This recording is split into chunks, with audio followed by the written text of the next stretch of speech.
This is Retro Sports Radio. Visit RetroSeasons.com for more sports history. Your attention, please. Presenting the Cincinnati Reds, the catcher, Johnny Bench, the first baseman, Tony Pérez, the second baseman, Joe Morgan, the shortstop, Dave Concepción, the third baseman, Pete Rose, the left fielder, George Buster, the center fielder, Cesar Geronimo, the right fielder, Ken Griffin, and the pitcher, Gary Nolan. Concepción, pinch hitting for Pedro Borbon, and here's Mike Marshall's first pitch plateward. Swung on, a looper, left center field, a base hit. Here comes Cheney, the throw to the plate, and this one belongs to the Reds.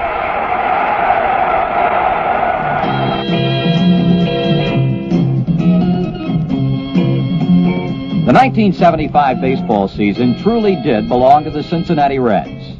Cincinnati's Big Red Machine rolled to 108 regular season victories, the third highest total in National League history. Sparky Anderson's crew followed with a sweep of the Pittsburgh Pirates in the championship series, and then came the exciting World Series, a 7-game showdown with the Boston Red Sox. Many observers called it the most exciting World Series on record, as the Reds won Game 7 with a thrilling come-from-behind victory that gave Cincinnati its first World's Championship in 35 years. It was a great season from start to end, from a 3-game sweep of the arch-rival Los Angeles Dodgers in the year's first series to the victory over Boston in the final game of the year. It was a season full of record-breaking events and electrifying moments. The Cincinnati march to the World Championship was a team effort all the way, and this is a story. This one belongs to the Reds.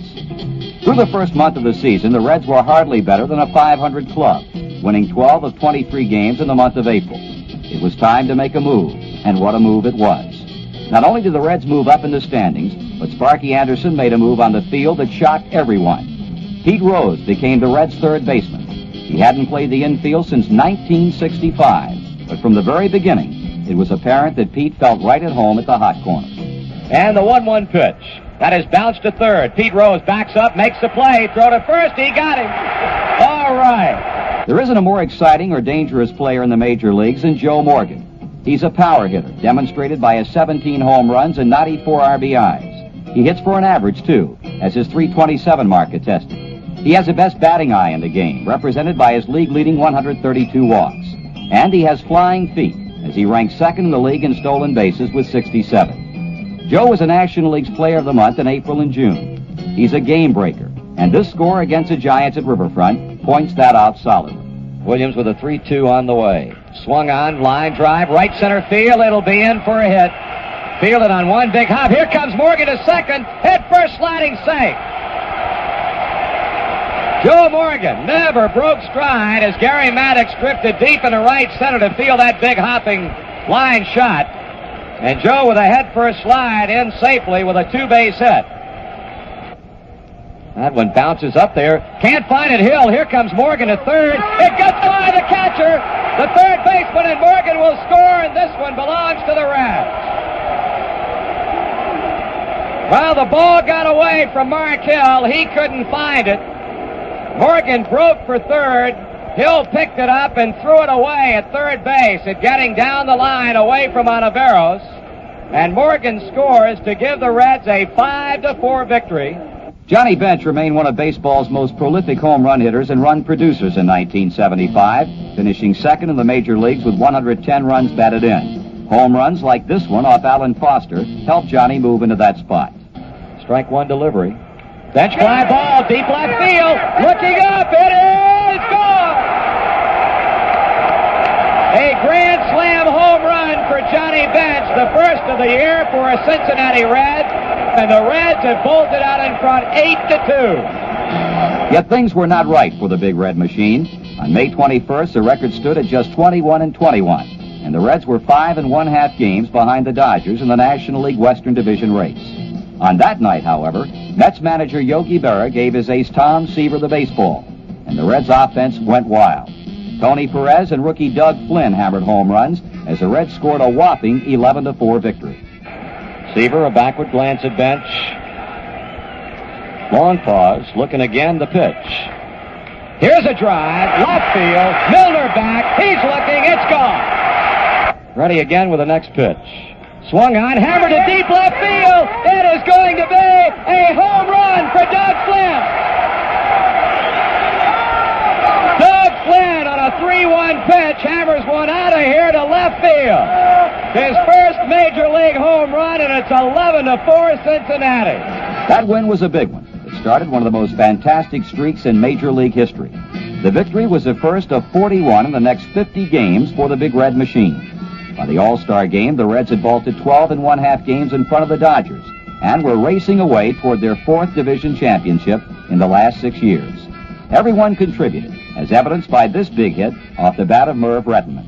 The 0-1 to Merv, swung on, a base hit center field. Here's Concepción. Here comes Foster. Rettenman with a 2-run single, and the count goes to 5-0. The Reds were great in the clutch in 1975, winning 28 games in their final time at bat. One of them was May 24th, when Joe Morgan's 11th inning single defeated the Phillies. McGraw has a sign from Bob Boone. He kicks and fires. Morgan line drive, base hit right field, and this one belongs to the Reds. Cincinnati depended heavily on its bullpen in 1975. Veterans Clay Carroll and Pedro Borbon combined with youngsters Raleigh Eastwick and Will McInerney to give the Reds the best relief corps in the National League. Eastwick, who didn't join the Reds until mid-May, earned 22 saves in a sensational rookie season and tied Al Raboski of St. Louis for the league lead. This was one of them. Harmon at third, Luzinski at second, Ollie Brown at first. A ball and 2 strikes on Mike Schmidt with the Phillies trailing 4-2. Eastwick a glance to third again and on to the plate. Strike 3, swing, and he got it. What a job. It was grand slam time again for Johnny Bench on May 26 against Montreal. He had his 6th career bases-loaded home run off Don DeMola, tying Beta Pinson for the club record. Now the 1-0.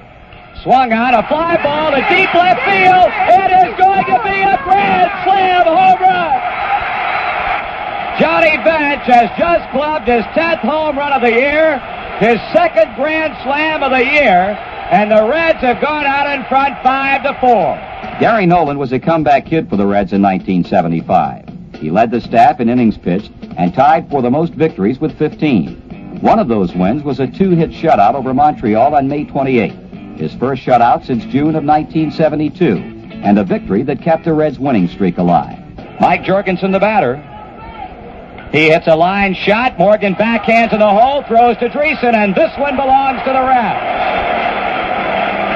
Gary Nolan with an out-of-sight pitching performance tonight as he goes the distance for the 4th time. His first shutout, and the Reds have their 7th consecutive victory. The Reds went into first place for good in 1975 on June 7th with a win over Chicago. They moved 4 percentage points ahead of the Dodgers that day and were never headed as they won the division by 20 games, becoming the first team since 1906 to win by that large a margin. Cincinnati enjoyed tremendous success against the Cubs, winning 11 of the 12 games between the two teams. Included was a 4-game sweep at Riverfront, June 6th, 7th, and 8th. First, a big base hit by Dave Concepción. 1 man out. The pitch swung on, a base hit left field. Right by the third baseman, rolling in beyond the Cub bullpen. Bench is in, Dreesen is in, and the Reds lead it 5-1 on, boy, a clutch double by Concepción. Then back-to-back home runs by Johnny Bench and Dan Dreesen. Ferris's 1-1 is swung on, hammered to deep left center field. He hit it a bunch. Back is Mundy. It's gone. Swung on, a fly ball hit deep and high to right center. It might be back-to-backers. It is. And the pitching was excellent. Billingham throwing, and Thornton ground ball to shortstop. Concepción has it, his running throw, and this one belongs to the Reds. The Reds pitching continues to be out of sight. The final score today as Billingham goes the distance, giving him a run on 5 hits. The Reds 8, the Cubs 1. Bench continued to play long ball. And the 1-1. Bench swings and hits it deep to left field. Stay fair, baseball gone. Johnny Bench rips one down the left field line, and I mean an absolute shot. The Reds lead it 2-1. Time after time, the Reds' strong bench paid dividends. Watch 3-2 pitch, grounded right side and through for a base hit. Ball just past the mound and out of the reach of Manny Trio on into center field. Rettenman's first hit in the game. Checking the pitch, Rettenman goes, pitch is swung on, popped up, looped into shallow left, a hit for Plummer. Rettenman at third, Plummer at second. None out, 1-1 the count on Crowley. Here's a pitch. Swung on, hit into left field. It is a base hit. 1 run will score. Here's Plummer coming on to third, sliding safely, and Crowley with a pinch single to left makes it 5-3 our side.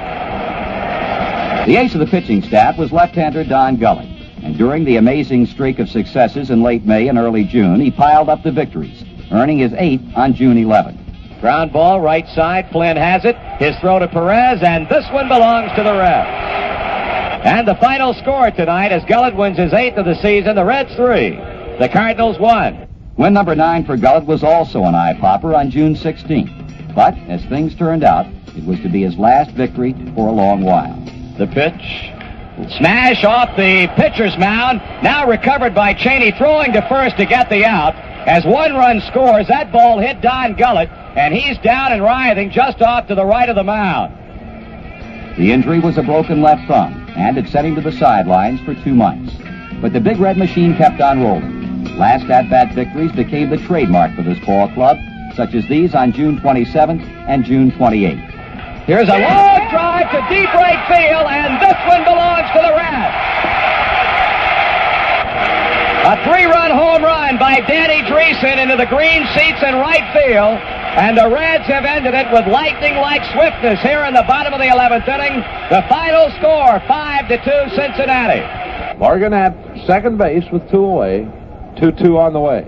Curve swung on, it's all over, I think. Going back, and Yahtzee has just put one in the green seat. The Reds won it by a score of 6-4. Ken Griffey blossomed into a star in 1975, batting .305. One of the fastest players in baseball, Griffey had 38 infield hits during the season and used his swift feet to rank among the triples leaders in the National League. This one helped the Reds draw close. Foster third, Armbrister second, Rose at first. 3 balls and 2 strikes on Griffey. 1 man out. The left-hander stretches and delivers. Here's a fly ball hammered to left field. Gross will not be able to get it, and it goes all the way to the wall. 3 runs are going to score. Griffey comes to third. It is 6-5. And this shot won it. We're tied 6-6 in the 12th inning. Necro sets and delivers. Bench swings, hits it, that's all. Johnny Bench, his 16th home run of the year, and the Reds win it by a score of 9-6. Let me say this one belongs to the Reds. A day later, the Reds were victorious again in extra innings as Joe Morgan wore the laurel of hero. Rose out at second base, representing the winning run. The pitch to Morgan. Swung on, a base hit to right center field. Here comes Pete Rose, and this one belongs to the Reds. Joe Morgan has ended it here in the 15th inning with a base hit to right center field. And in the longest game of the year for the Cincinnati Reds, they win 8-7 and 15 over the Houston Astros. Long home runs were a specialty of George Foster and Tony Pérez. George smacked 23 after taking over the regular left field spot on May 3rd when Pete Rose was moved to third base. He connected for a long one against the Astros in late June. Now Foster waiting. Swings, and there it goes! A long drive to left field. It is a home run. George Foster pounding one into the yellow seats in left field, 2 rows deep. A 3-run blast on Durker's first pitch, and the Reds are up a run 4-3. And then Tony Pérez pounded a prodigious shot against the Philadelphia Phillies. Here comes a 3-2 pitch to the plate. It is swung on and hit deep to left field. A tremendous shot to left. It will be in the red seats. A 2-run homer for Tony Pérez, and that ball went into the red seats in left field. A tremendous shot by Tony Pérez. It finds its way into the red seats in left field. And you can count on one hand the number of times that has been done in this stadium since it opened back in 1970. Well, I think you would have to sit here and safely say that he got all of that one. Just as impressive as the long home runs were the defensive gems turned in by the 1975 Reds. Cincinnati set a major league record playing 15 consecutive games without making an error, and the Reds made the fewest errors in the major leagues. Defensive plays like these were repeated time after time. Line drive, right field. Rettenman will make a diving catch. What a fine defensive play by Merv Redmond as he went sprawling on the AstroTurf, made the catch and hung on to save 2 runs and end the inning. Cruz swings, hits a fly ball into right center field. Geronimo coming hard, and this one belongs to the Reds. Pitch to Maddox, swung on a line drive. Morgan has it. Super play by Joe Morgan on a line shot. He dove off to his left and came up with a ball, and the Reds are home free. Now the 3-2 pitch with John Stone breaking. Swung on ground ball to Pete's left. He dives, comes up with it. Now the throw. He got it. Fine play. Swung on a bouncing ball. Rose cuts it off. Throws to second. Morgan to first. We got a double play. Boy, I'll tell you, fine play right there. Pitch to him. Swung on. A fly ball hit back into deep left field. Foster back on the track. Leaps up and he makes a catch. Here's a runner completely on the other side of second. The throw to Morgan, the throw to Tony, a double play. The Reds streaked on into July and held a commanding lead over the Dodgers, and more than 150,000 were on hand for a 3-day weekend series with Los Angeles at Riverfront, hoping for Cincinnati victories. It was one of the most rousing series of the year. Rose, who led the league in doubles for the second straight year and went back over the 300 mark in 1975, added to the excitement in this series. A thrill a minute. Marshall ready with the 1-2, and here she comes. Screwball swung on, there she goes. That's number 5 for Pete Rose. Get out of here. All right, so Pete Rose gets on a high screwball, and for Pete, his 5th home run of the year, and the Reds lead it now by a score of 5-3. How about that? And the fans went home happy thanks to Raleigh Eastwick. Raleigh Eastwick will come on and face Ken McMullen. Strike is called on the outside corner. Here's a pitch. Swing and a miss. Strike 2.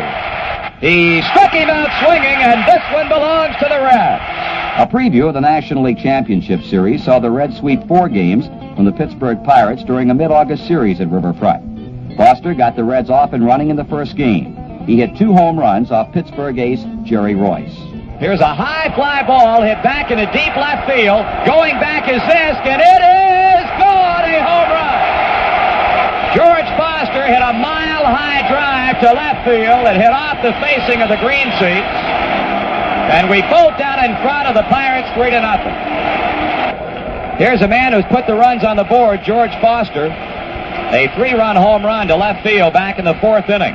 Here's a pitch. Swung on, and there it goes again. A home run to left field. That one into the green seats, and the second home run of the night for George Foster. It's 5-0. The Reds continued their onslaught against the Pirates the next night with a big first inning. Back with a 1-0, Rose a line drive hit to center field. Rooker picks up a strikeout against Ken Griffey. He'll be working to Joe Morgan. Fly ball right center, get down, it's a base hit. It bounced by the right fielder Parker. Here's Rose rounding third. He's coming to the plate. No throw, and a game is tied at 1 apiece. Bench swings, hits a fly ball to right field. It's hit a ton. Back is Parker. It's gone, a home run. An opposite field home run by Johnny Bench has given the Reds a 3-1 lead. Here's Tony. Break-even pitch. Swung on and a line shot hit to left field.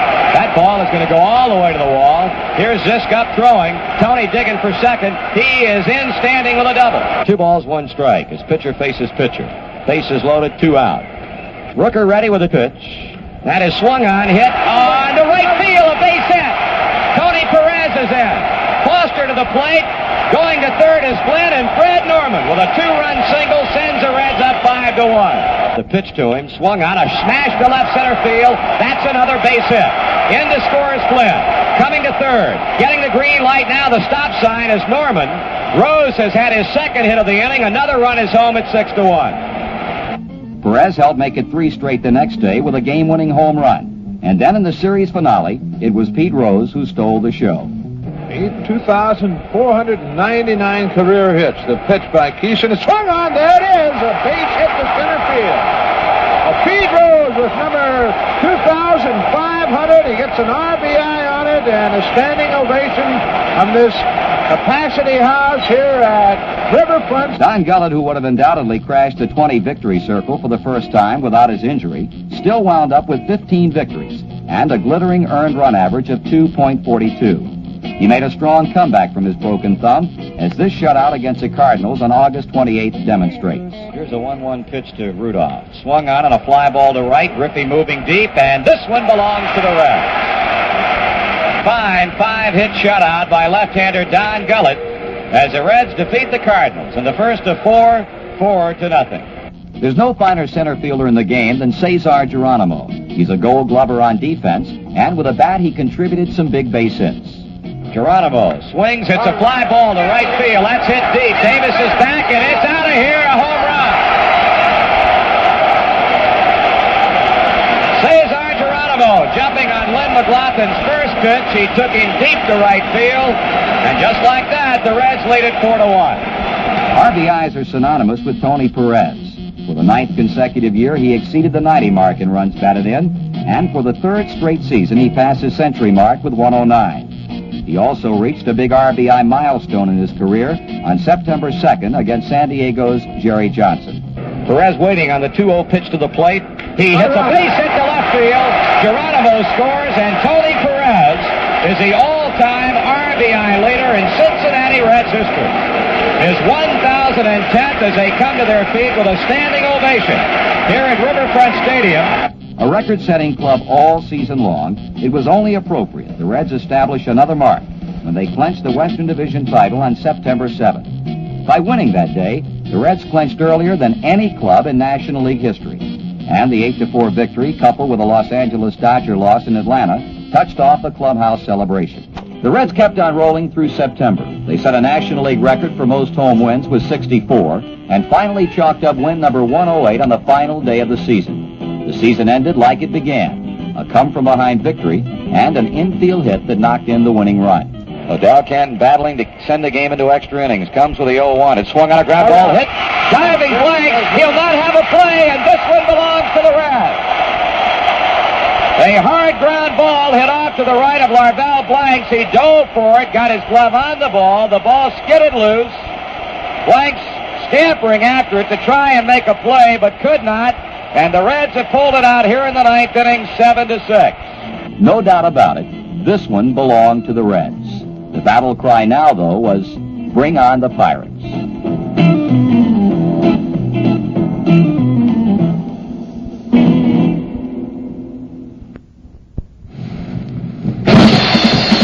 The 1975 National League Western Division champion Cincinnati Reds are on the air.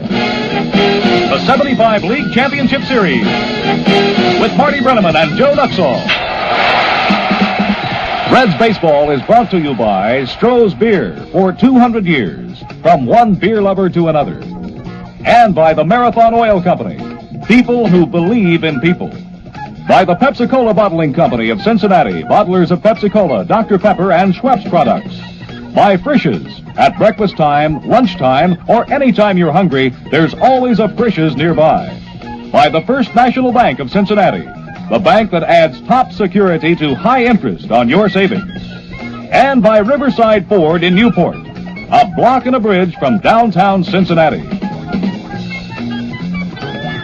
Now, for all the play-by-play action of the Cincinnati Reds Championship Series, we go to Marty Brenneman and Joe Nuxall.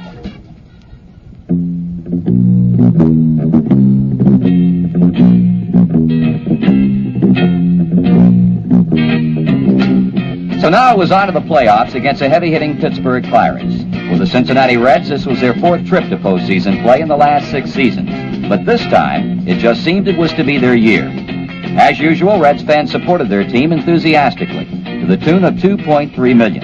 And by the time the playoffs rolled around, the Reds front office was so inundated with playoff applications that they had to return 30,000 checks for ticket requests. Game 1 of the playoffs opened at Cincinnati's Riverfront Stadium, with Don Gullett and Jerry Royce hooking up in a battle of left-handers. The Pirates scored first, picking up 2 runs in the second. But the Reds came back with one of their own in the bottom half of the inning, and then in the third, the Reds went in front to stay. 2-2 on the way. Griffey swings and hits it well into right center field. Chasing it down now. Oliver looking up. It's off the wall. 1-run score. The Reds are on third. He'll score, and the Reds lead it 4-2. Reds struck for another big inning in the 5th, scoring 4 times to give themselves an 8-1 lead. One of the big hits of the inning, and a big surprise, was a 2-run homer by pitcher Don Gullett. So the Reds have gotten 2 more runs across in the 5th inning to make it a 6-2 ball game. Gullett has singled a run across. He has hit a fly ball to right.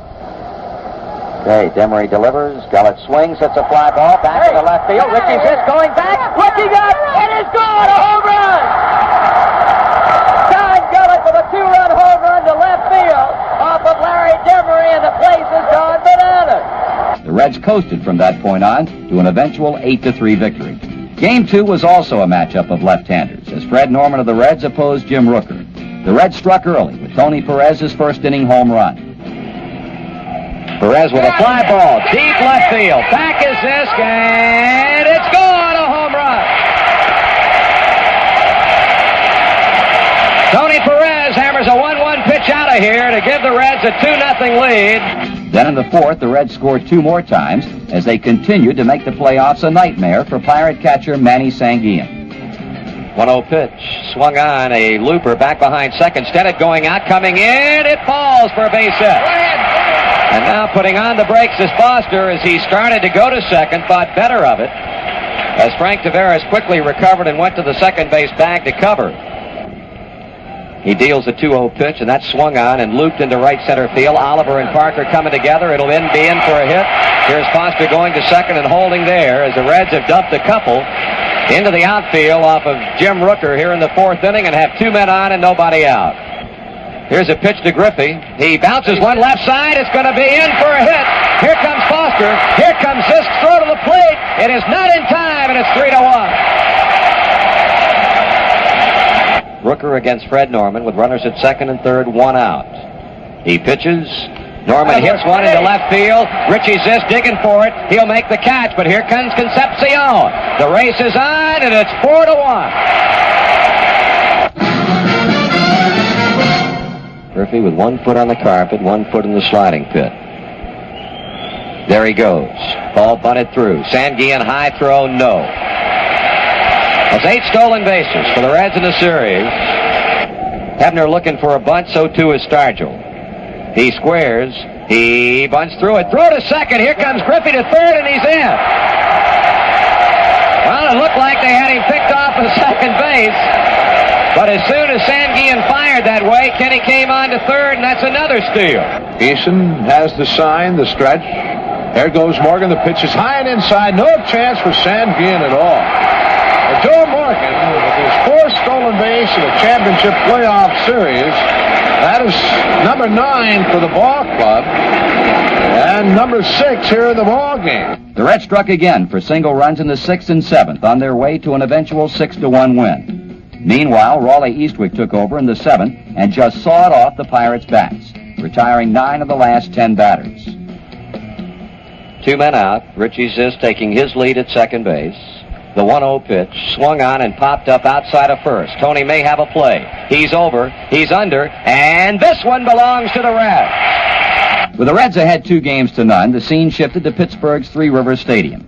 On the verge of elimination, the Pirates gave it a valiant fight, as rookie left-hander John Candelaria proved near invincible over the first 7 2/3 innings, as he struck out a record 14 batters and yielded but 1 hit. However, that 1 hit was a second-inning home run by Dave Concepcion. Swung on, fly ball, hit back into left field. Richie Zisk going back. It's gone, a home run. Davey Concepcion is taking Candelaria deep to left field with 2 out here in the 2nd, and the Reds have gone out in front 1-0. Pittsburgh took a 2-1 lead in the 6th on an Al Oliver home run, and things looked good for the Pirates. But in the 8th inning, Candelaria's charm life came to an end, as he walked Merv Rettenman and had to face always tough Pete Rose. Rettenman leading at first base. Candelaria pitches to Rose. Swung on, fly ball, left field, well hit. It's got a chance. The Reds go out in front, 3-2. Pete Rose has just taken Candelaria into the seats in left field with Rettenman on base, and the Reds have bolted out in front by a score of 3-2. However, the Pirates refused to quit and came back to tie it in the 9th. But their newfound light was too short-lived, as Ken Griffey opened the 10th with one of his specialties, an infield hit, and eventually scored what proved to be the winning run on rookie Ed Armbruster's sacrifice fly. 0-2 the count on Griffey. He bunts one out in front of the plate. Here's Sanguillen up with it, throws to first, not in time, and Kenny has a bunt single. The 0-1 delivery. Swung on and hit in the air to center field. That's going to be deep enough to get Guthrie in. Here's Oliver with a catch. Here's Kenny tagging. Here comes Oliver's throw. It'll be cut off by Randolph, and we go out in front 4-3. A sacrifice fly to center field by Ed Armbrister, and you cannot ask for any more than that. And the Reds were not through. With 2 out, Pete Rose and Joe Morgan collaborated to add an important insurance run. The 1-1 pitch. Swung on and looped to right field. That will be a base hit.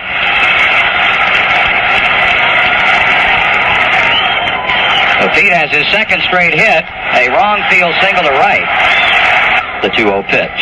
Swung on and hit hard to right center field. That ball is going to be through and all the way to the wall. Now Pete's got to get to the plate. Up for the ball is Oliver. He throws to Randolph. His throw to the plate. It'll not be in time. It's 5-3 and Pete is in with a run as Morgan goes to third. Then in the bottom of the 10th, Pedro Borbon emerged from the bullpen to wrap up Cincinnati's 8th National League pennant. Randolph, right-handed batting rookie infielder. Petey looking for the side. He kicks and deals. The pitch is hit to Morgan. He's up. He throws to Tony. And the 1975 pennant belongs to the Reds. Joe Morgan, my man. Joe, congratulations, partner. It's a great feeling. It's right. It's unbelievable, Joe. You know, I really feel good myself because I feel like I've helped the guys this time. Georgie boy, Sparky the White Fox. Certainly this ball club, well, what can you say about it other than it's super? It's a super baseball team. Boston must be super, Joe, but I'm not going to be naive. To me, this is the best baseball team I have had the privilege of seeing in my career. I just hope that we can win the World Series so that then they can compare these guys and judge these guys the way they should be judged. In the background, the renowned Johnny Bench. And John, congratulations. Thank you very much, Marty. So far, an unbelievable season for this baseball team, and I guess as one of the team leaders, it would be awfully difficult to pinpoint one key to the success of this team in 75. Well, I think it's the fact that everybody had one goal when they left spring training, and everybody was going to sacrifice to no end as much as they could in order to win. So we had a goal in spring training to go all the way, and it just turned out that 2 steps were there. Now it's 3. Well, they're celebrating, and rightly so, because the Reds have become the National League champions tonight with a 10th inning 5-3 victory over the Pittsburgh Pirates, and a man who really went to cranking on John Candelaria in the 8th inning with a 2-run home run that put the Reds out in front. Pete had capped off a great year for you in 75. Well, thank you, Marty, and I was happy to get that base hit off him because it was the first one I got off him all year. And he really pitched a great ball game. You can't take anything away from him. He pitched as good a ball game against us tonight as any left-hander all year. And somebody had to win, somebody had to lose, and I'm just happy that we won it and scored a couple in the 10th. With the National League pennant safely tucked away in their hip pocket for the 3rd time in the last 6 seasons, the Reds journeyed to Boston for the start of the World Series against the Red Sox. It had been a long 35 years since the Reds last wore the crown of world champions, and they were determined that this would be the year. But after the first game of the World Series, Reds fans had to be wondering as Louis Tiant whirled his magic and shut out the Reds 6-0.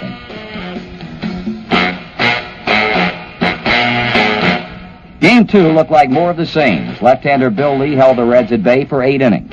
But after a slight rain delay late in the game, the Reds regrouped themselves for one of their frantic 9th inning finishes. Johnny Bench started things by ignoring Fenway Park's famed left field wall by taking Bill Lee to the opposite field. Number 5, Johnny Bench. They have the shift on for him. They give him the right field corner with a wind blowing in. I wouldn't be surprised if he can to see him try right center or go to the right field corner, Marty. Let's see what happens. Depends how Lee pitches him. And there he goes to right field. He hit the ball into the corner. He's going to get extra bases. Bench goes into second, and the Reds have the tying run at second, nobody out. Then after 2 were out, Dave Concepcion and Ken Griffey combined to give Cincinnati the lead. In comes Drago. There's a bounding ball. It's going to be maybe a tie game. It is. Bench scores, and Concepcion beats out an infield hit to tie it up for Cincinnati. Danny Doyle flagged it down and back a second, and the Reds have tied it. The 1-2 pitch. Griffey has a drive in the left center. That's in the gap. Concepcion scoring. Griffey's going to second, and the Reds take the lead 3-2 with a 2-run 9th inning. And then Raleigh Eastwick emerged from the bullpen to preserve Cincinnati's first win of the 1975 World Series. Here's the pitch. He pops it up. This should be the ball game. Waiting for it is Concepción, and he has it, and the Reds win 3-2 and tie the series at 1 game apiece. And the Reds now go home in their own ballpark Tuesday night. A brilliant relief effort by Raleigh Eastwick. Much of the pre-series speculation centered around Boston's Fenway Park and its bandbox dimensions. However, the heavy hitting did not start until Game 3 of the series, when the scene shifted to much more spacious Riverfront Stadium. In all, 6 home runs were hit in the game by 6 different players. Boston's catcher Carlton Fisk started things by hitting a solo shot in the second. But in the fourth, his counterpart, Johnny Bench, did him one better by belting a 2-run shot that gave the Reds a 2-1 lead. And a roaring here with the unlikely sight of Tony Pérez stealing second. 2 down. That wakes the Red fans up. A pitch. It's a rise deep to left. Going. Gone. That was the first hit for Cincinnati, and they have the lead, 2-1. Johnny Bench's 3rd World Series homer. In the 5th inning, Dave Concepción and Cesar Geronimo hit back-to-back home runs for the first time since the 1967 World Series. He hits one a ton back into left center field. Looking up is Yastrzemski and gone. A home run. David Concepción taking the grand tour as he takes Rick Wise downtown with a shot to left center field, and now the Reds go out in front 3-1. Wise needs a strike. Geronimo a pitch away from a walk. He swings. He hits one back into deep right field. Going back is Evans, and it's out of here.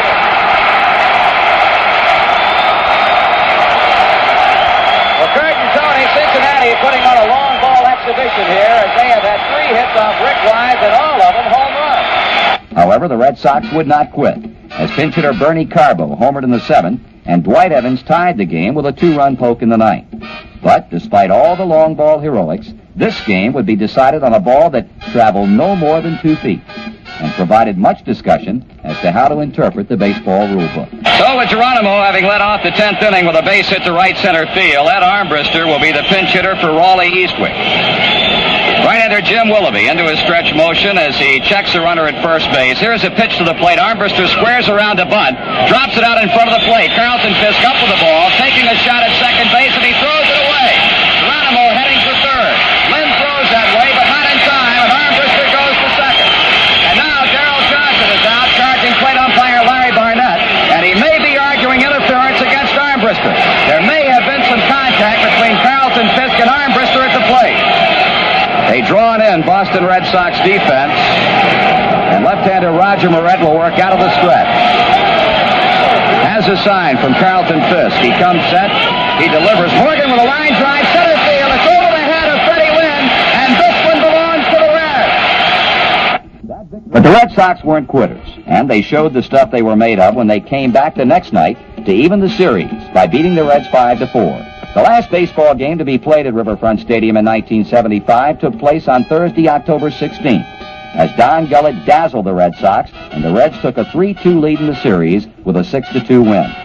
The Red Sox jumped to an early 1-0 lead, but in the 4th, Tony Pérez, who was 0 for 15 in the series up to that point, broke out of his slump.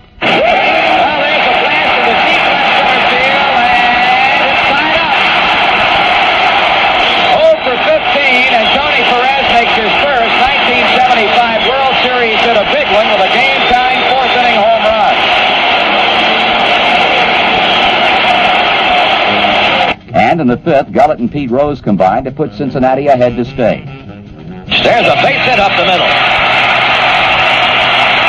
Gullett is on. The 4th hit off Cleveland, a 2-out single. And the pitch to Rose, fly ball down the left field line. Curving, it is going to be a fair ball. Gullett rounds third, comes to the plate. He will score, and the Reds go ahead 2-1. Double for Pete Rose. Then in the 6th, the Reds broke the game wide open on Perez's 2nd home run of the night. Bench is at second, Morgan at third, and nobody out. Tony leveling the bat, waiting for Cleveland's pitch. Here comes. Fly ball, long drive to left field. Tony Pérez breaking out of his series slump with a bang. Reds added another run in the 8th as Don Gullett pitched masterfully, including a stretch where he retired 16 consecutive batters.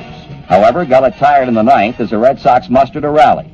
But out of the bullpen came Raleigh Eastwick to put out the fire. The 0-2 delivery. Here it comes. Strike three. Swinging. The ball game's over. Raleigh Eastwick throws 3 pitches to Petrocelli, nailing it down for Don Gullett as the Cincinnati Reds romp over the Red Sox in Game 5. So now it was back to Boston in Game number 6, one of the most dramatic contests in baseball history. The Red Sox jumped to a quick 3-0 lead in the first inning when Fred Lynn caught hold of a Gary Nolan pitch and sent it soaring into the right field bleachers. But the Reds came back with 3 of their own in the 4th inning to knot the score. In the 7th, Ken Griffey, Joe Morgan, and George Foster combined to put the Reds in front 5-3. Chaos delivery. Big bounding ball hit in the right field by Griffey. That's the 3rd time he's been on. Keon throws, and there's a drive in the left field. That'll be out in the corner. Yastrzemski racing over and holds Griffey at second base. Again, Keon to the stretch. There goes Morgan. That's a fly ball to deep center. Lynn going back. That ball is off the wall. It'll score 2 runs. Foster's in the second, and Foster has doubled off the top of the center field wall and nearly had a home run. And the Reds, with superior right-handed power tonight, are using Fenway Park better than the hometown Red Sox. So the Reds now lead 5-3. And in the 8th, Cesar Geronimo appeared to put the game out of reach with his solo shot. Geronimo hits a high drive down the right field line. That one's deep, and it is a home run for Cesar Geronimo. Right down the line it went and dropped into the right field grandstand. And the Reds now lead 6-3. But the Red Sox would not quit. In the 8th inning, Bernie Carbo came back to haunt his old ball club with a game-tying and record-tying pinch-hit home run. Carbo hits a high drive, deep center, way back, home run! Bernie Carbo is hitting his second pinch-hit home run of this series. That was a blast up in the center field bleachers. It came with 2 outs, and the count 2-2. And the Red Sox have tied it 6-6. In the bottom of the 9th, it looked like the Red Sox would win it. Bases loaded, none out, but George Foster made a super defensive play. The Reds have the infield in, the outfield very shallow, and the pitch. There's a high fly ball down the left field line. It's going to be close. It is caught by Foster. Here's a tag. Here's a throw. He's out. A double play. A double play. Foster throws him out. Foster took that ball, jammed right up against the left field stands, very shallow. And they sent the runner from third. And Denny Doyle is thrown out on a perfect strike. This was just not to be the Reds' night. In the 11th, they appeared on their way to victory when Joe Morgan sent a deep drive to right field. But Dwight Evans made a circus catch. The pitch. There's a long shot to deep right. Back goes Evans. Back. And what a grab! Evans made a grab and saved a home run on that one. Throws the first for a double play as Evans robbed Joe Morgan of a home run, jumping high in the air and snagging that ball out of the right field grandstand. The 35,000 fans at Fenway Park had hardly quieted down from Evans's defensive heroics when Carlton Fisk stepped up to lead off the 12th and gave Boston fans something to talk about all winter long. The 1-0 delivery to Fisk. He swings, long drive, left field. If it stays fair, it's gone. Home run! The Red Sox win! And the series is tied 3 games apiece.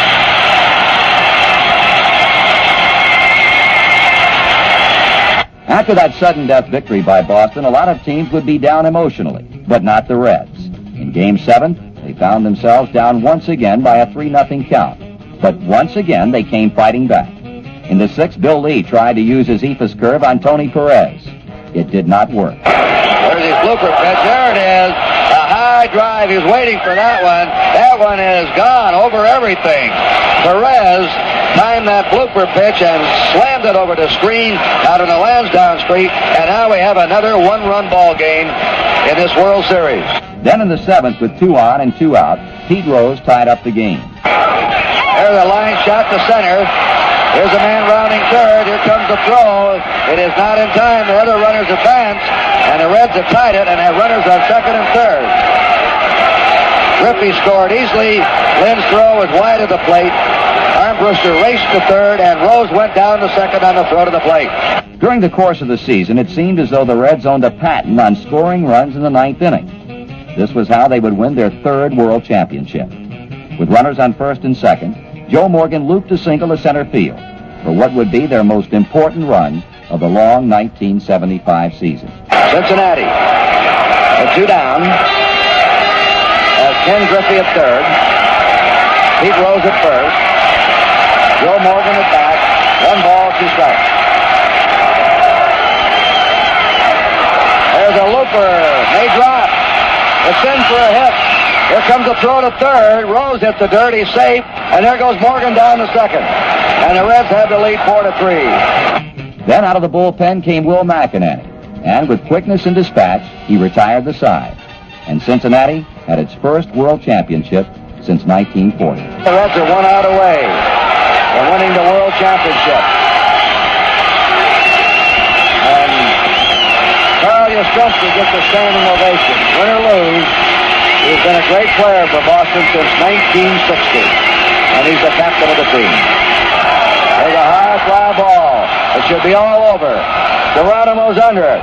And Cincinnati has won the World Championship, beating the Boston Red Sox 4-3. Thanks, Chateau, and congratulations to the manager of the Reds, Sparky Anderson. What a wonderful moment for you. Milt, this one's for Milt Bliss, and for Lefty who's not here, and for all my friends and everybody I love. Sparky Anderson, congratulations to you and the Reds. Joe Morgan, congratulations. Thank you very much, man. It's the one I've been looking for 11 years, and I finally made it. Marty, you want to talk around you? Yes, sir. Joe, for the 115th time this season, this one belongs to the Reds, and it was a big one. Right on. This is the biggest one I've ever played in, Marty. We've come from behind and looked like we were dead, but we never died. Pete Rose, the man standing to my left, was named the most valuable player of the 1975 World Series, and Pete, our congratulations to you. It was strictly a team performance tonight. Most teams would have quit when they got us out when we had first and third, no outs, Tony. They struck Geronimo out, and Redmond hit to a double play, but most teams would have quit. We stood down by 3 runs, and Perez gave us a light with that 2-run shot. You can tell I'm hoarse from yelling the whole game. And here's Johnny Bench. It is, Marty. I'm so excited. I really, and here's Bob Housen, who made it all possible. And I'll tell you, it was just a complete effort. I've never wanted to win anything so bad, and the way we won it, I think, makes it even more exciting.